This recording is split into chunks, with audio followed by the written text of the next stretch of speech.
പ്രിയമുള്ള കൂട്ടുകാരെ, നമ്മൾ ഇന്നത്തെ വീഡിയോയിൽ പറയുന്നത് ഒന്നാം ക്ലാസ്സിലെ ICT പാഠപുസ്തകത്തിലെ മൂന്നാമത്തെ അധ്യായമായ മത്സ്യം പിടിക്കാം എന്നുള്ളത് എങ്ങനെ വളരെ എളുപ്പത്തിൽ കുട്ടികളിലേക്ക് വിനിമയം ചെയ്യാം എന്നുള്ളതിനെക്കുറിച്ചാണ് ഇന്ന് നമ്മൾ പറയാൻ പോകുന്ന ഭാഗം. അതിനുവേണ്ടി നമ്മൾ സോഫ്റ്റ്വെയർ തുറക്കേണ്ടതുണ്ട്. സോഫ്റ്റ്വെയർ തുറക്കുന്നതിന് വേണ്ടി ആപ്ലിക്കേഷനിൽ പോകുന്നു. എഡ്യൂക്കേഷണൽ സ്യൂട്ട് ജി കോംപ്ലക്സ് എന്ന് പറയുന്ന സോഫ്റ്റ്വെയർ ഓപ്പൺ ആക്കുന്നു. സോഫ്റ്റ്വെയർ ഓപ്പണായി വന്നു. ഇടത് ഭാഗത്തുള്ള കീബോർഡ് ബട്ടണിൽ അമർത്തുക. ഇൻ്റർഫേസിൽ കാണുന്ന മൗസ് ഭാഗം ക്ലിക്ക് ചെയ്യുക. നേരത്തെ കണ്ടതുപോലെ നമുക്ക് ധാരാളം ചിത്രങ്ങൾ കാണാം. ഇതിൽ മത്സ്യത്തിൻ്റെ ഭാഗത്താണ് നമ്മൾ ക്ലിക്ക് ചെയ്യേണ്ടത്. മത്സ്യത്തിൻ്റെ ഭാഗത്ത് ക്ലിക്ക് ചെയ്യുക.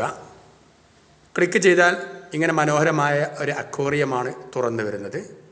ഈ അക്വേറിയത്തിൽ ധാരാളം മത്സ്യങ്ങൾ രണ്ട് ഭാഗത്തേക്കും നീന്തി പോകുന്നത് നമുക്ക് കാണാൻ കഴിയും. ഈ മത്സ്യത്തെ പിടിക്കുകയാണ് നമ്മുടെ ജോലി.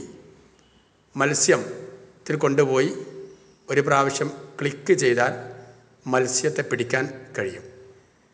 ഇങ്ങനെ ഒരു പ്രാവശ്യം ക്ലിക്ക് ചെയ്താൽ മത്സ്യം പിടിക്കപ്പെടുകയും 10 മത്സ്യത്തെ നമ്മൾ പിടിക്കുകയാണെങ്കിൽ ഒരു ഗെയിം വിജയിക്കാൻ നമുക്ക് കഴിയും.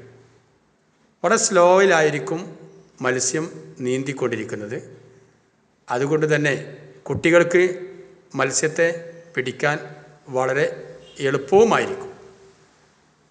10 എണ്ണം പൂർത്തിയായാൽ അടുത്ത ഗെയിം വരും. ഇതും അതുപോലെ തന്നെ ചെയ്യുക. ഇങ്ങനെ ഒരു പ്രാവശ്യം ക്ലിക്ക് ചെയ്യാൻ മത്സ്യത്തെ പിടിക്കാം. ഇതിൽ 6 ലെവലുകളാണ് ഉള്ളത്.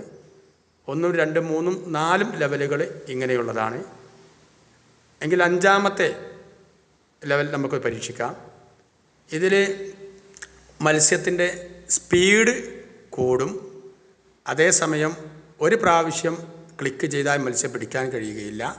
പകരം 2 പ്രാവശ്യം മത്സ്യത്തിൻ്റെ മുകളിൽ ക്ലിക്ക് ചെയ്താൽ മാത്രമേ ആ മത്സ്യത്തെ നമുക്ക് പിടിക്കാൻ കഴിയുകയുള്ളൂ. കുട്ടി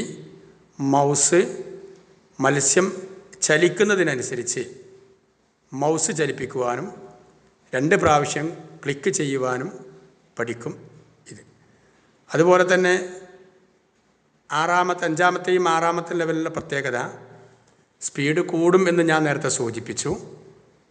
2 പ്രാവശ്യം മൗസ് ക്ലിക്ക് ചെയ്താലേ ആ മത്സ്യത്തെ പിടിക്കാൻ കഴിയുകയുള്ളൂ എന്നും സൂചിപ്പിച്ചു. മത്സ്യത്തിൻ്റെ സ്പീഡിനനുസരിച്ച് കുട്ടികൾ മൗസ് സ്ക്രീനിൻ്റെ എല്ലാ ഭാഗത്തേക്കും എത്തിക്കുന്നത് കൊണ്ട് കുട്ടിക്ക് പേശി വികാസം കിട്ടുന്നതിന് ഈ ഗെയിം വളരെ ഉപകാരപ്രദമാകും എന്നുള്ളതാണ് ഈ ഗെയിമിൻ്റെ പ്രത്യേകത. 1ാം ക്ലാസ്സിലെ കുട്ടി മൗസ് ചലിപ്പിക്കാൻ വളരെ വിദഗ്ധമായി പഠിക്കുകയും ചെയ്യും. പവർ ബട്ടണിൽ അമർത്തി നമുക്ക് ഈ പ്രവർത്തനം മതിയാക്കുകയാണോ എന്ന് ചോദിക്കുന്ന ഭാഗത്ത് അതേ തീർച്ചയായും എന്ന് കൊടുത്താൽ നിങ്ങൾക്ക് പ്രവർത്തനം അവസാനിപ്പിക്കാവുന്നതാണ്.